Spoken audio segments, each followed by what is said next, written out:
Good morning, good afternoon, good evening to everyone in the name of Lord Jesus Christ. आशा करता हूँ यीशु मसीह में आप सब आनंदित होंगे। आइए हम परमेश्वर के वचन की ओर बढ़ते हैं। पहला कुरिन्थी 12वां अध्याय उसके 9वें वाक्य की ओर।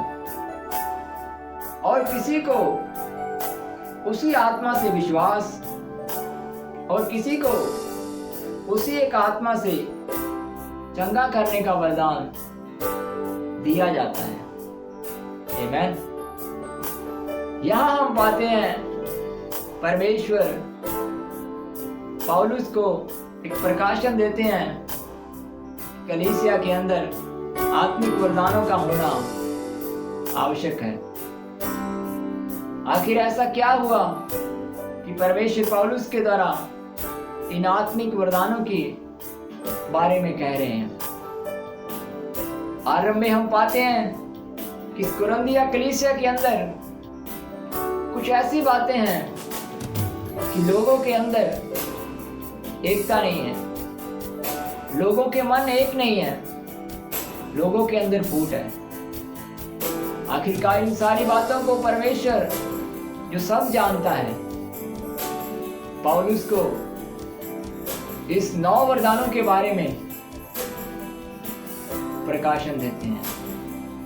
आज कलीसिया के अंदर इन वरदानों का होना बहुत आवश्यक है।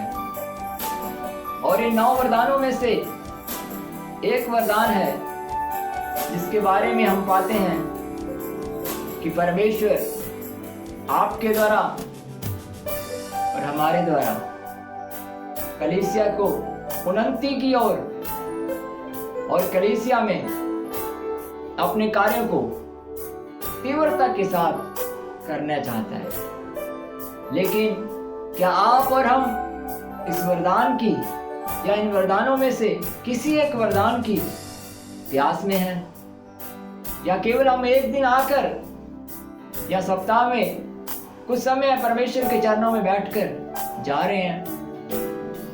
कलीसिया के अंदर परमेश्वर ने इन वरदानों को इसलिए दिया कि कलीसिया आगे बढ़े। और ये वरदान किस प्रकार कार्य करता है? हम पाते हैं कि जब पतरस परमेश्वर का वचन सुसमाचार करता हुआ एक लुदा नामक जगह पर गया, तो वहां पर पतरस के सामने खाट पर पड़ा हुआ एक व्यक्ति जो लकवे का मारा है। पतरस जिसके ऊपर इस वरदान को हम पाते हैं, उसने विश्वास के द्वारा यीशु मसीह के नाम में चंगा होने के लिए आज्ञा दी। और हम पाते हैं वहां वो व्यक्ति जो लकवे का मारा था, प्रेरितों के काम 9वें अध्याय में हम उसे पाते हैं, उठ खड़ा हुआ। कलीसिया इन वरदानों के द्वारा परमेश्वर अपने कार्य को करने के लिए तैयार है। हमें अपने आप को परमेश्वर के हाथों में देने के लिए परमेश्वर हमारा इंतजार कर रहा है।